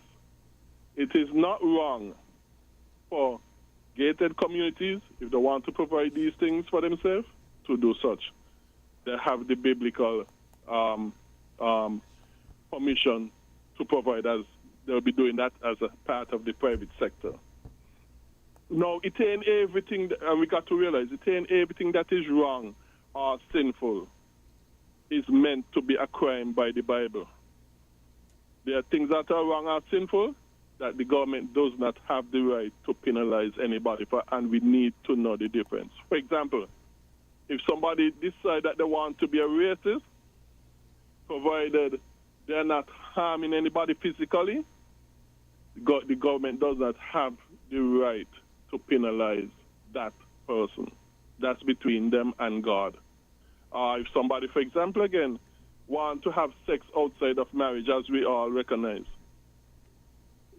it's not meant by the Bible to be a crime. That is between them and God. So, and there are other things as well, that we have made crimes because we think that they're wrong, but the Bible does not. But who made sex out of marriage a crime? It is just a moral, it's something that's moral, because nobody gets locked up for sex out of marriage, Greg. I don't understand that statement. Yeah, once ago, things never used to be the same. It was a shame. Yeah, it was a shame, because if a teacher was unmarried and got a child back in the days or got pregnant, she was relieved from her job. And that I see. All female government workers. Okay. I think that to keep society morally safe, because they don't want the young people that they're teaching, they don't want it to infiltrate the society and think it's okay to be unmarried back then and have a child and you still come and teach me. But it's different now. So that's not a crime. That's just something that's moral. Yeah, but I think, for example, once ago, adultery might have been treated a bit harsher. And that would have been sex outside of one's marriage. Well, that's in the biblical times. That's in the but biblical I don't times. think. Well, still not, because in the Middle East they're very, very. Yeah. Well, I must say about the that, so-called Middle East, they're very. And they would stone people for stuff like that, but it's not a crime, as you rightfully say, it's between you and God. But I don't think around these parts. It is a crime in those areas. Okay. If you want to say those areas, but not down here. But still, okay. Right. It's a crime in those areas. Yeah. So I want to say that we need to know what is the biblical duties of government and what are not, and that because something is wrong meant it is a crime, and gated communities is not a crime based upon the Bible. Thank you. Yeah. You're welcome. Let's take a commercial break, and we'll be back. WINN is 98.9. 98.9 is Win FM.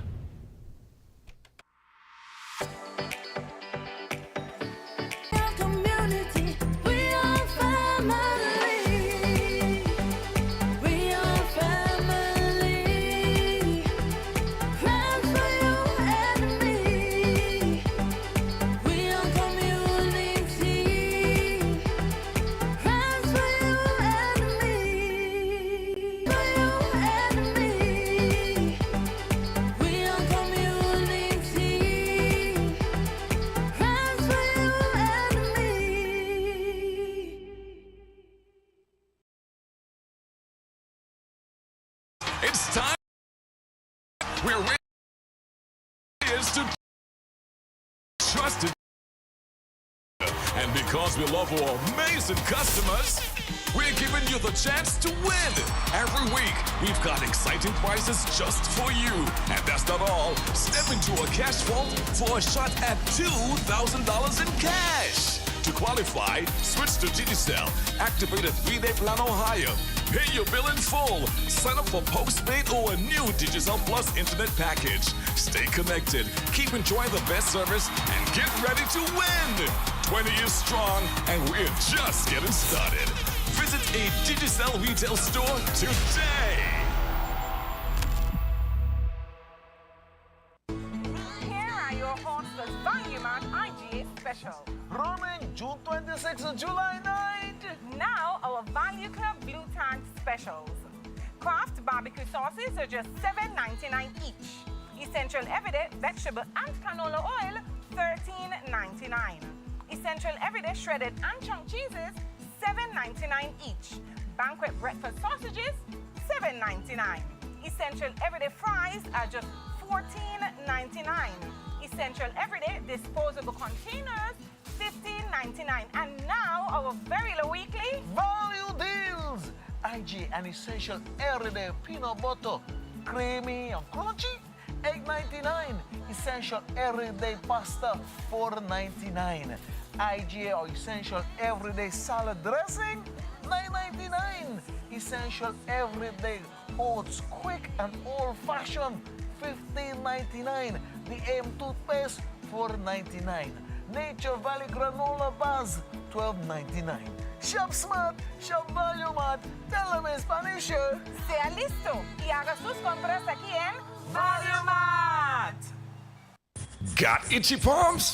That's a sign. Money could be coming your way with Scratch and Win from Caribbean Lottery. It's the easiest way to win instantly. No waiting, no fuss. With tickets starting from just $2 up to $20. Win over $35 million in prizes. The higher the price, the bigger the prize. So scratch today for your chance to win up to $200,000. Available at Caribbean Lottery agents island-wide. Must be 21 years and older to play.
Parents and guardians, it's time to secure your child's success.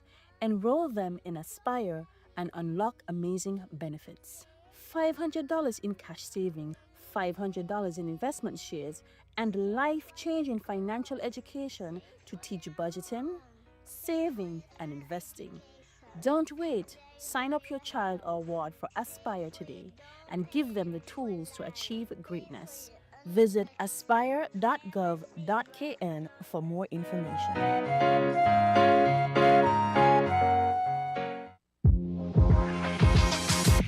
Welcome to Island Tea with your faves. Keep it locked in with us for your daily dose of hot tea only on Win Media 98.9.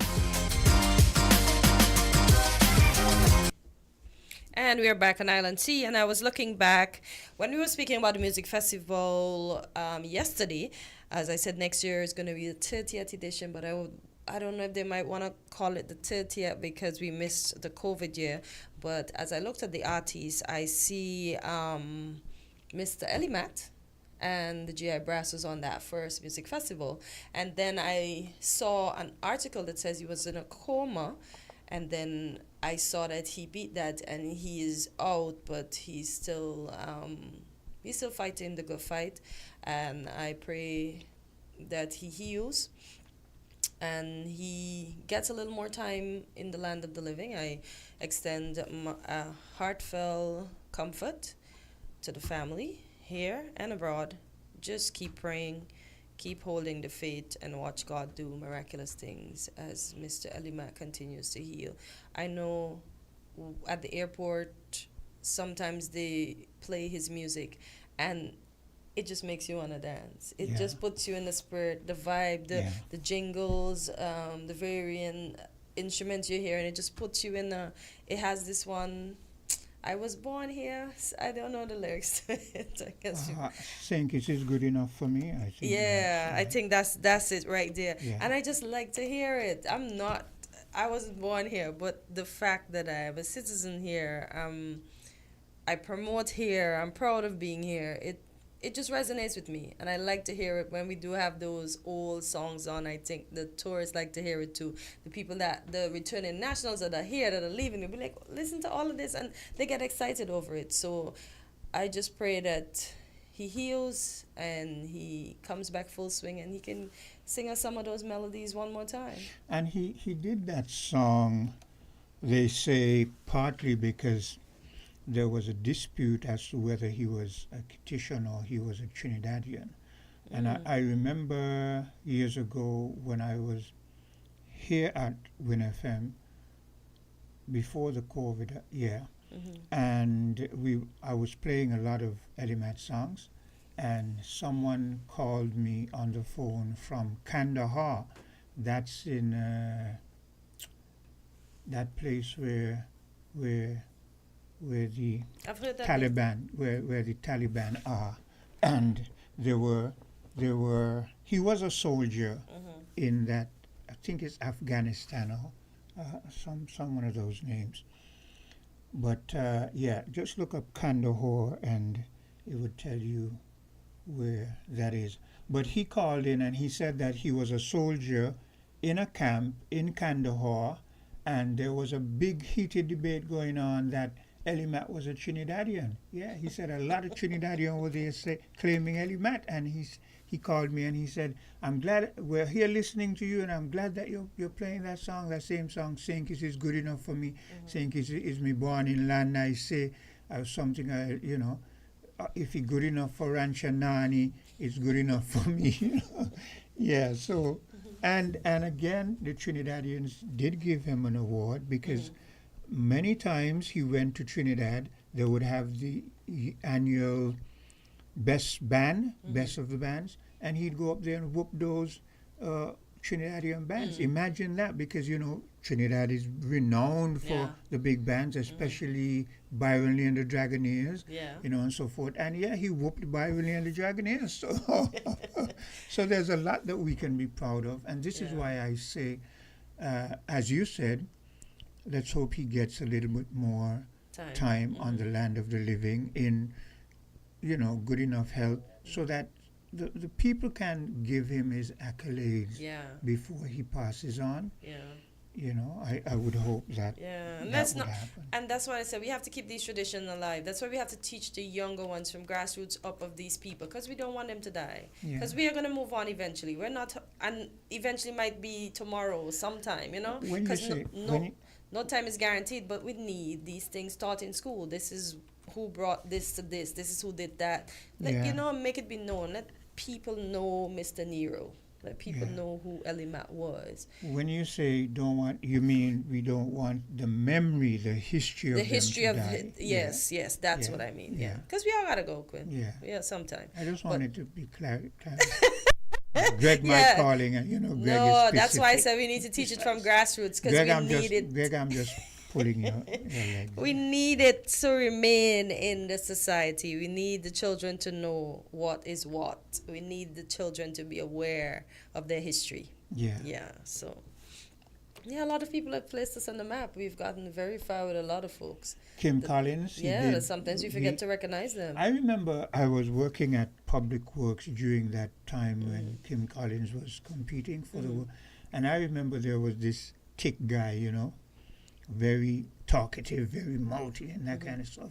And he was a big track and field fan. And we would argue and we would kind of hope that Kim Collins would get up there and win.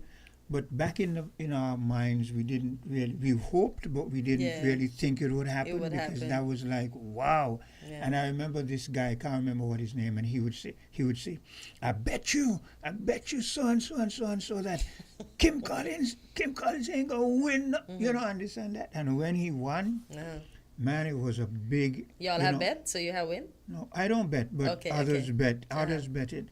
And when Kim Collins won, even the guy who was saying, I bet you, he said, look, I was saying I betting, but I was hoping he would win, you know, Yeah. because it was a hope that we all had. Yeah. But because it hadn't been done before, we didn't expect it to happen. Yeah. So yeah, there used to be a poster in here with Kim Collins.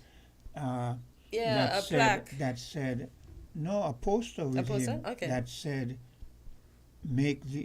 do the impossible or something Oh, like okay. that. Because, you know, he really did what we thought at the time was the impossible. Hello, caller.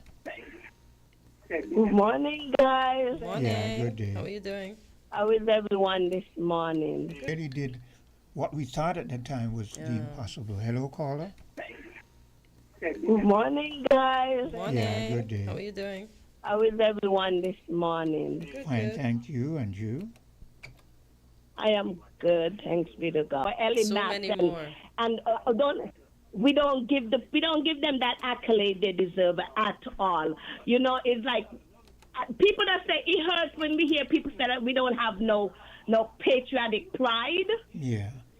But in a sense, sometimes we do feel that way. We kind of like we're not up there. Like you know, there's a level where hoots, no matter what, we're Kittians. I mean, me, I hold my banner up high here in America. I'm a Kittitian and I am proud. So proud. I had people know, because here in America, when you have a little accent, the first thing that's Jamaica. Jamaica. Hello, no, I am not from Jamaica. I let it be clear and with an attitude. Yeah. I let it be known with an attitude. Yeah. I am not Jamaican. Yeah. Do I sound Jamaican? No, I do not. Yeah, but that's the first. So That's I the am first proud country of they my go to. citizens. Yeah. Yeah, that's like the only thing they know. It seems like it's the only place that they know.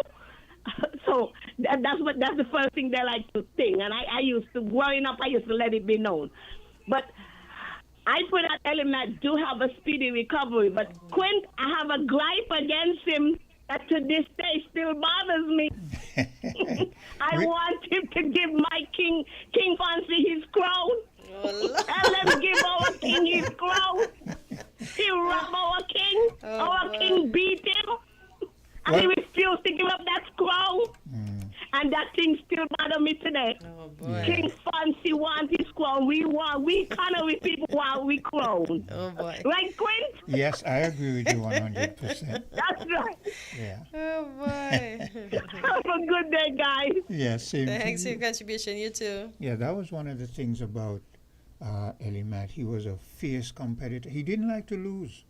He did not lose nicely. He just there were times when, growing up, when Ellie Matt, if he won, he came out and he sang a song that kind of heckled all the other competitors. But when he lost, he wouldn't come out. He wouldn't come out on that stage.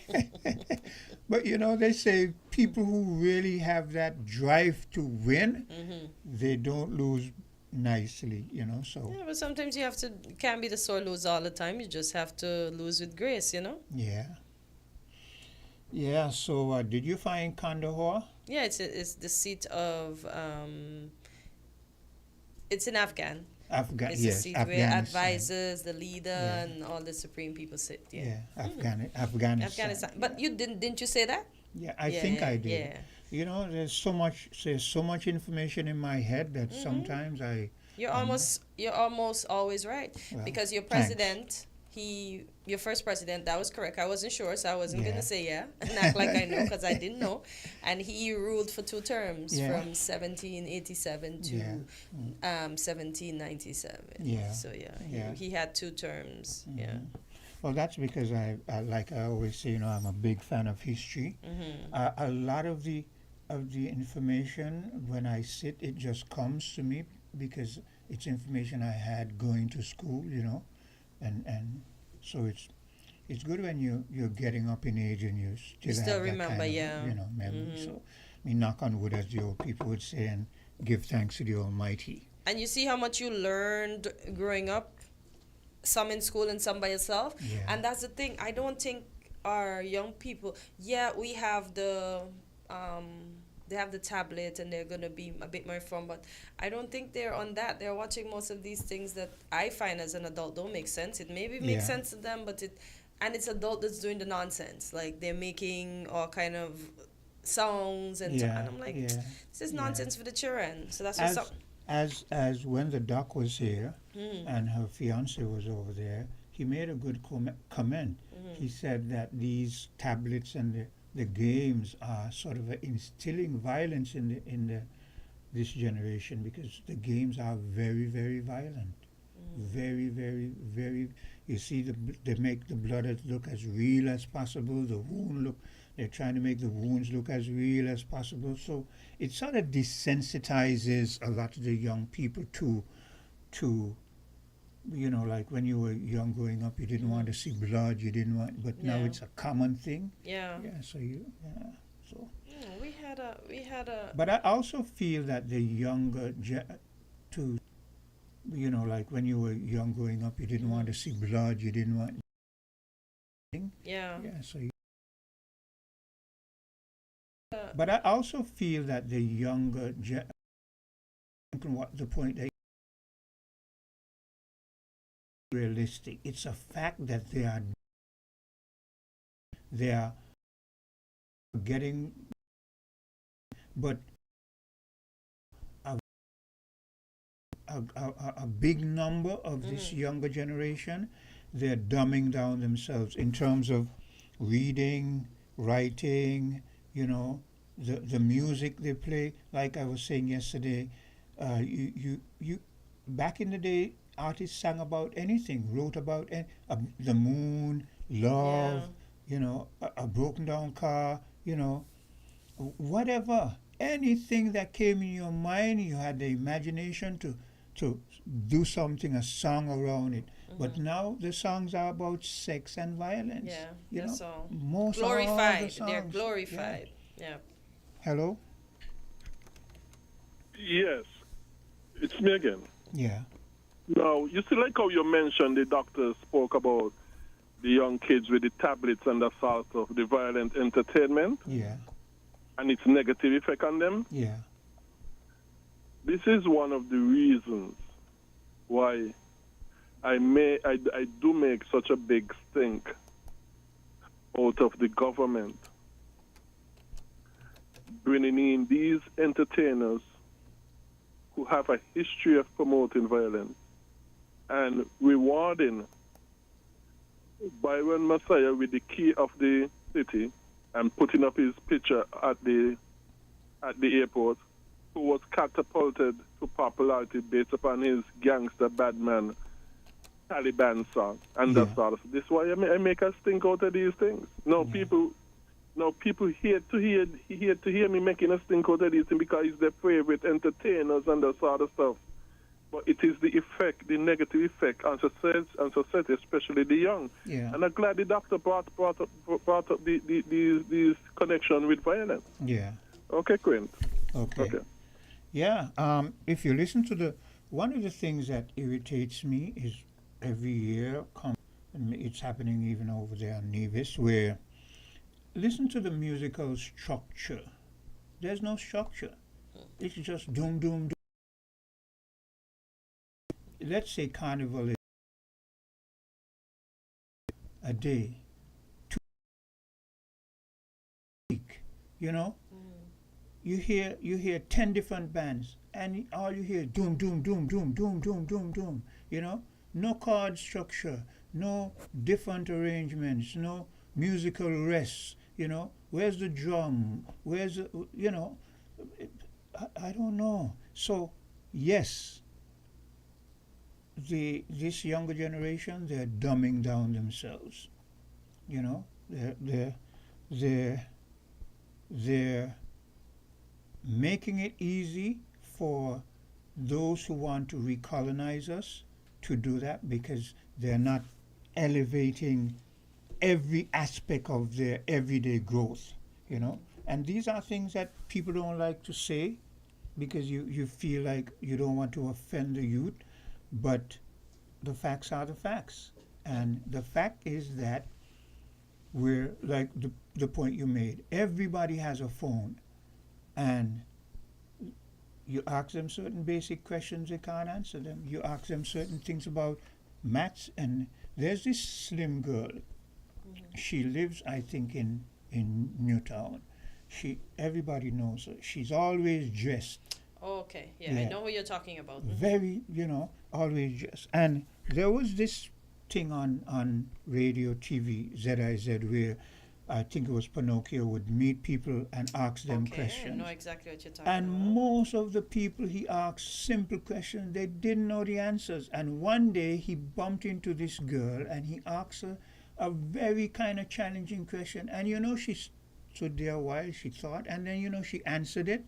She answered it and she answered it. I mean, I was like, wow, I didn't know she was that intelligent. You see her walking there and whatever problems she has had, but she's very, very intelligent. Yeah, so we want more of that in our society where if you hear him speak and you hear him enunciate, you hear him say all these things. You see this young man? Yeah. That's why sometimes when I see him in a state, I said, is he really in that state or is he just in that state to get away with what he wants to accomplish? Because I would have heard him say he'd just feel like just mashing up things. And all the police can do is take him to the home. He's going to be there for a while and then he's going to be back out. The fact that he says that, I'd be like, oh. Well, and he speaks properly, That's a good point. Look, sometimes these people do that because they're out in a big society and nobody cares for them. Yeah, nobody's watching. And they want to go back in prison where they feel... Well, no, he isn't going to be sent to prison. He's going to go up the hospital by the mental... Well, he wants to go there because he feels that at least he have people around who takes care of him. He's going to get his meals and so forth. Yeah, and that's why people end back up in rehabilitated facilities. Yeah. Because they said they're treated better there than outside. Yeah. We have a caller?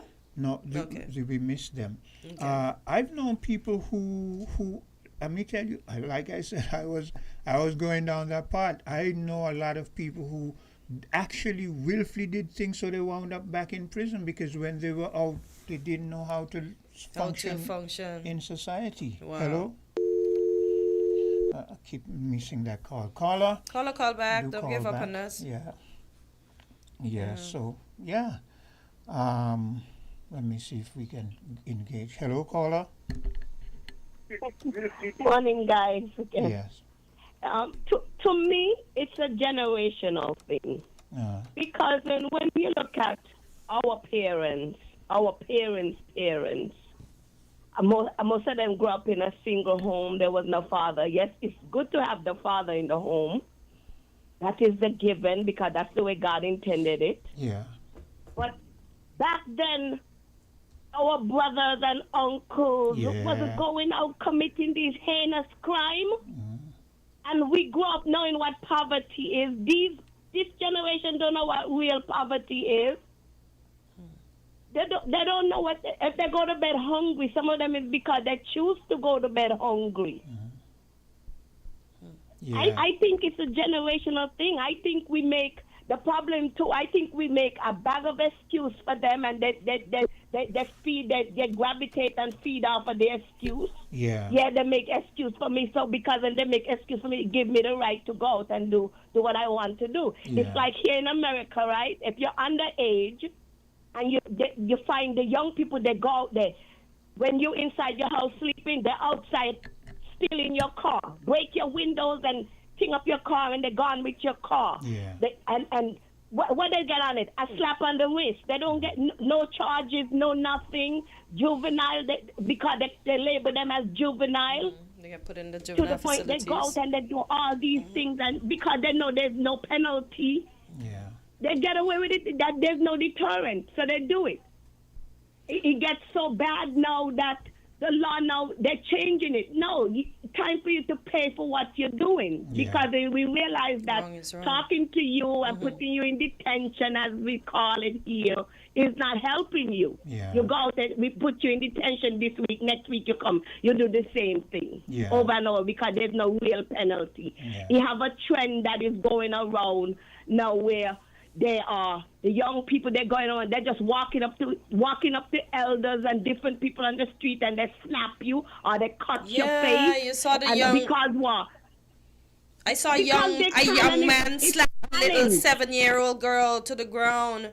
The little girl thought he asked her a question. The little girl answered, and he just slapped her to the ground for no reason. That's crazy. Exactly, because it's a challenge. They have it as a challenge. They go out and you do these grievous things. I was listening to a story this morning where this I think he's 18. A young man went missing. You know where they find him? His parents find the young man head and hand in their son's bedroom. Yes. You know when they asked him, why did you do that? He wanted to know what it feel like to kill a person. Yeah, I saw that. Wow. I mean, seriously. And he doesn't look like somebody that these is young capable people, of doing that. They are doing a real lot of stuff because we make too much excuses for them. It's a generational thing. I mean, the Bible did tell us, man heart are desperately wicked. But if we realize that in these last days, the young people, you realize they don't have it's like they don't really have a conscience. Quint, when me and Cortez, when me and you, when we were growing up, our parents only had to look at us. Their parents could look at them till they're blue in their face. As a matter of fact, you look at them too hard, they cuss you out. Yeah. The parents discipline them. Look at the one I think was last year or this year earlier when the mother denied him a game. What did he do? Kill the mother, shoot the mother, went on the internet, ordered the game he wanted. All because she denied him a game. She lost her life. Yeah. We make it too much excuses. It's a generational thing, and only God alone can help. Yeah. Have a good day, guys. Thank you for your contribution as usual. So this is the first I'm hearing about this boy, his brother. You said he killed? No. It's a story probably from last year. No, he just wanted to kill somebody. And if you see the gentleman, he doesn't look like somebody that would want to kill. He killed a homeless person. Wow. Yeah. And kept his head on his hand with him. I don't understand. You see, the parents point, didn't even know it was in the house. The point that the last caller made is very valid, because here's the thing. When we were growing up, our parents, a lot of the parents didn't have the financial ability to give us a lot of things, but they instilled discipline. Now it's the other way around. Now a lot of the parents, they do have some financial capability to create what the kids need, so they give them everything but the discipline. So you see, that's the problem now. Yeah, because they have everything. I had to pass my exams to get a ring. I had to pass my exams to get a bike. I had to stay in good graces. Everything that I got was not handed to me. I had to accomplish something to get it. That's how my mom taught me in life, and that's how I am too. In order to get something that I want, I save until I can have it. I don't just take up the money and go buy it because I have the money thinking I replenish that money. You best believe I'm going to save a 20 from here, a 20 from here. How much ever I have to save to get it? And those are things that are not instilled in the kids now. They ask for it, they get it. And those things, as simple as they may seem and sound as you state them, they were teaching you to be fiscally managing of your monies. And so responsible. That when that's what I mean when I say fiscally, fiscally prudent. I understand that part. Because when you learn to save here and there, it kind of comes a habit, Yeah, so when you becomes a grown-up and you make more money, you can save more because you've already gotten a habit, as opposed to someone who just gets it and spends it, and the more they get, it's never enough because they just keep buying. They just keep wanting. You were working for $1,000, you spent that. You're working for $4,000, you spend that. Yeah, but things are becoming more and more. Look at this. Let us look at the iPhone, for one. We're up to what number? 14 plus or something like that? I don't even know if we're past that. Maybe we're up to 16. I don't know because I'm not into iPhones, but just saying. No, I can get the correct information. But it's just the world that we live in just keeps you needing and wanting more. Yeah. Because I shouldn't say wanting more because it's not a need.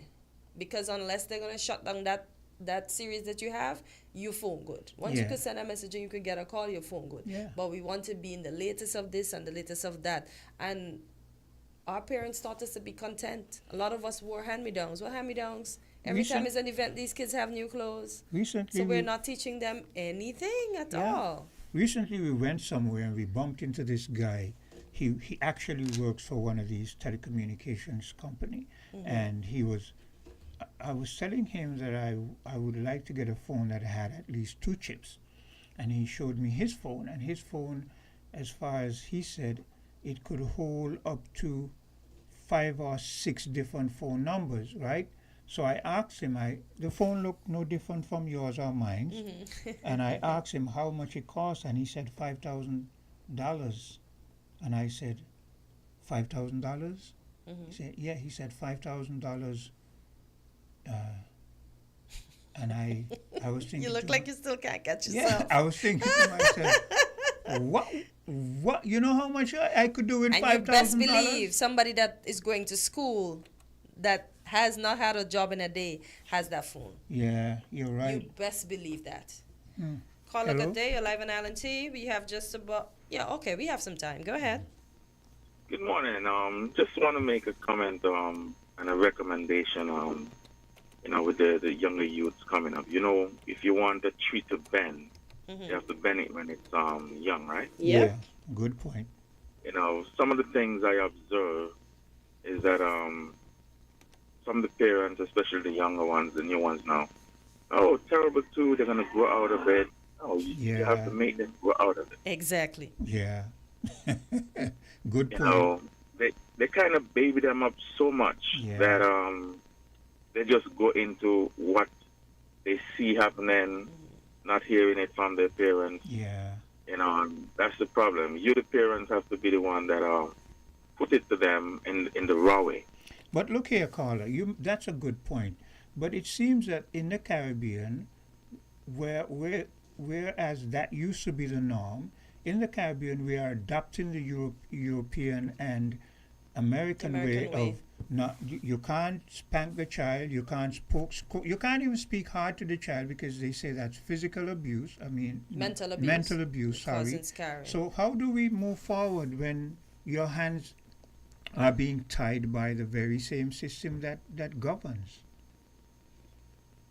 Well, we just need to unite and push that system back where it come from, because I know growing up, I couldn't pass an elder on the street, even though that elder and my parents We're not whatever talking. is going on.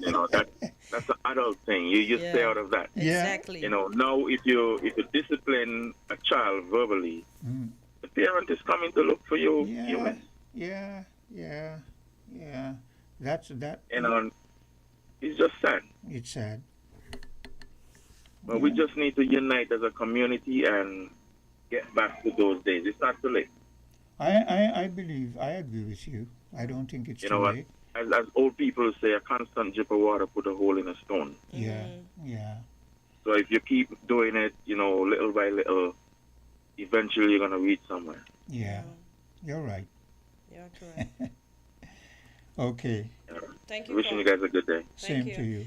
But the terrible twos got lashes too, and I swear we got some stinging ones, and we didn't act out the way, as they say, as the young man just mentioned, or they're going to grow out of it. But you see, they're learning from there to be out of hand when they're not corrected. He made a very salient point. Yeah. We must unite as a region. We must unite as a people. If for instance, the trend is don't discipline your child.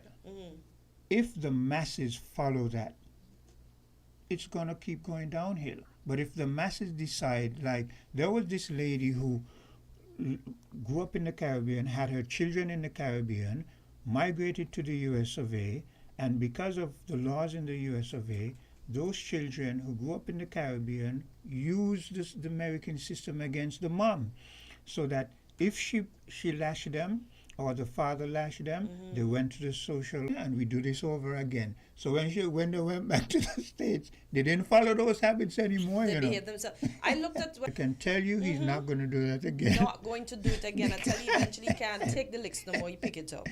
But we have to train up a child in the way it should go. Yeah. Greg would go with this. The Bible said, let us train the children properly. If I'm trained, you think I'm gonna go out and act like somebody all because I'm adult? No, my mom didn't bring me up that way. My dad didn't bring me up that way.